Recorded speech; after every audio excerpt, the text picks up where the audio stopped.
Venga, vamos a meternos de lleno en esta explicación para ver cómo unas estrategias pedagógicas táctiles, hechas a medida, pueden lograr algo increíble: enseñar conceptos matemáticos totalmente abstractos. A ver, normalmente damos por sentado esto de aprender los números, ¿verdad? Pero la forma en que el cerebro humano adquiere esta habilidad es fascinante, y además se puede aplicar a cualquier proceso de aprendizaje. Hoy vamos a analizar un estudio de caso real llevado a cabo por la profesora Lilith Madara Pardo Ayala. Vamos a ver cómo se enfrentó a un desafío pedagógico inmenso, tirando de muchísima creatividad y una estructura muy clara.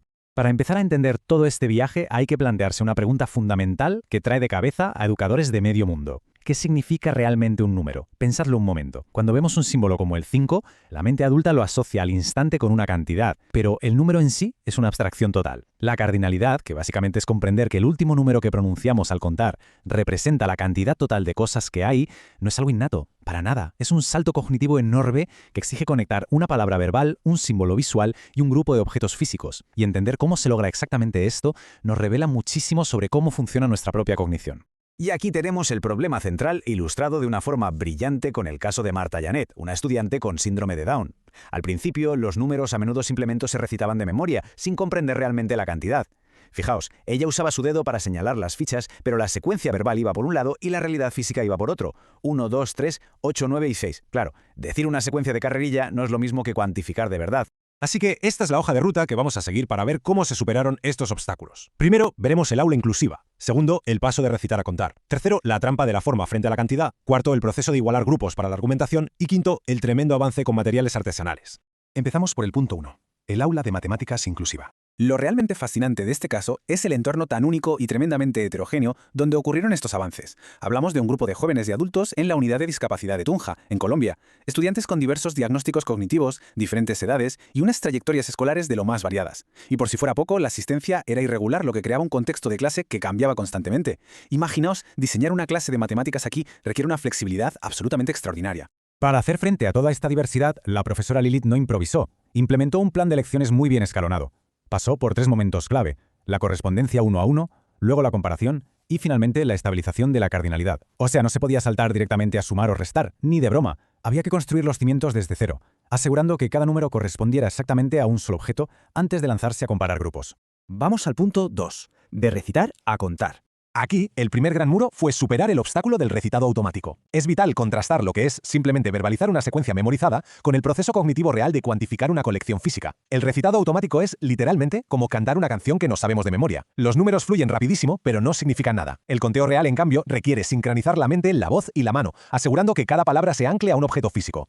Y mirad qué solución tan ingeniosa. La estructura misma de estos tableros de cartón obliga a la mano a detenerse. Es muy simple. Un hueco, una ficha, un número. Esta limitación física que impone el tablero rompió por completo el hábito de decir los números de carrerilla, obligando a la mente a procesar cada unidad por separado. Al tener que colocar físicamente una ficha en su hueco mientras se dice el número en voz alta, se evita ir demasiado rápido. Es un freno natural. Y claro, esta intervención tan práctica y táctil fue un éxito rotundo. Permitió a estudiantes como Marta Janet, de la que hablábamos antes, hacer la transición a un método de conteo muchísimo más pausado y organizado. Al ir colocando tapas de plástico o círculos de cartón sobre sus respectivos lugares, dejó de saltarse números. Logró establecer una correspondencia estable, alineando perfectamente su voz con las acciones de sus propias manos. Un paso de gigante. Pasamos al punto 3, la trampa de la forma frente a la cantidad. Porque claro, una vez que se sabe contar, resulta que el cerebro todavía se deja engañar por lo que ven los ojos. Muchos estudiantes al principio respondían basándose en lo que percibían visualmente, en lugar de en la realidad numérica. Les costaba muchísimo mantener este concepto matemático central de la conservación de la cantidad. Pensadlo así: si tenemos 5 fichas muy juntas y otras 5 muy separadas, la colección separada parece visualmente más grande, ¿verdad? Pues sin este concepto claro, los estudiantes creían que el número cambiaba por arte de magia simplemente al mover las piezas por la mesa. Pero organizar las fichas en estos marcos físicos demostró de forma irrefutable que la cantidad se mantiene idéntica independientemente de cómo se coloquen. Al tener unas rejillas fijas, los estudiantes podían comprobar con sus propios ojos y manos que una colección de 9 fichas llenaba exactamente los mismos huecos, sin importar quién las colocara o lo esparcidas que estuvieran antes. El cartón actuó como un juez imparcial contra esos engaños visuales, resolviendo así de un plumazo este segundo gran reto. Punto número 4. Igualar grupos para la argumentación. Porque no basta con saber cuántos hay que saber explicar por qué una cantidad es diferente de otra. Y aquí ya entramos en el razonamiento matemático de alto nivel. Este tercer desafío encontró su gran avance con María del Carmen. Ella pasó de adivinar las respuestas a usar evidencia numérica real para justificarlas. Antes, sus justificaciones eran un simple porque sí o puro azar. Ver a una alumna llegar a la conclusión de que el 9 es mayor que el 6, utilizando el propio número como el argumento definitivo, ese es el objetivo final de la cardinalidad. ¿Y cómo se logró esto?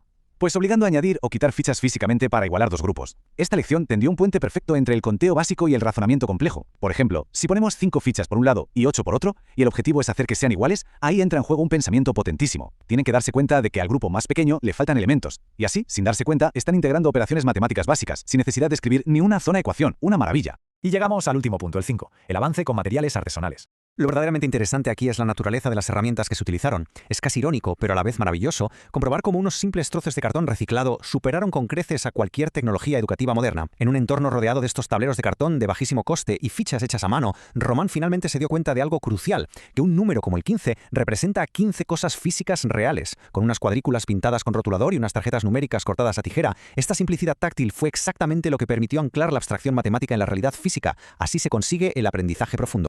Como vemos resumido aquí, de forma perfecta, las intervenciones táctiles específicas resolvieron directamente barreras cognitivas súper complejas en un aula inclusiva. Cuando el diseño pedagógico va directo a solucionar el obstáculo exacto que frena el aprendizaje, las soluciones pueden ser asombrosamente simples, pero profundamente transformadoras. Repasemos. Los tableros guiados vencieron al recitado automático, la reorganización espacial derrotó a los engaños de la vista, y la manipulación de fichas construyó paso a paso el razonamiento cuantitativo.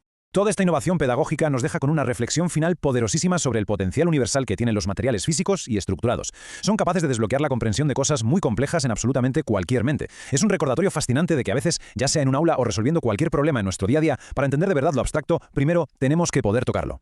Hoy celebramos la pura magia y valentía de nuestros hermosos estudiantes del aula inclusiva. Un amor gigante para toda la unidad de discapacidad de Tunja. De verdad, sus logros matemáticos son bellísimos. Y claro, infinitas gracias a nuestros brillantes guías, la doctora Lidy Figueroa y el profe Francisco Leguizamón. Sentimos un tremendo orgullo por la licenciatura en matemáticas de la UPTC.